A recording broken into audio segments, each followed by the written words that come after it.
Изкуственият интелект променя начина, по който опазваме природата. Съвременните технологии ни позволяват да следим популациите на застрашени видове в реално време.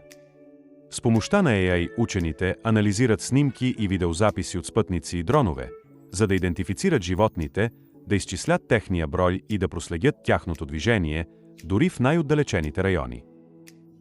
Системите за изкуствен интелект имат ключова роля в борбата с незаконната сеч. Алгоритмите обработват сателитни изображения, за да откриват необичайни промени в горите и да алармират своевременно, когато се регистрира нарушение. AI също така помага за предотвратяване на природни бедствия. Чрез събиране и анализ на огромни количества данни за климата и земната повърхност, изкуственият интелект прогнозира наводнения, горски пожари и други бедствия, което дава възможност за по-добра подготовка и реакция. В земеделието подпомага устойчивото управление на ресурсите. Алгоритмите помагат на фермерите да оптимизират използването на вода, торове и енергия, като същевременно запазват почвата и минимизират вредното въздействие върху околната среда.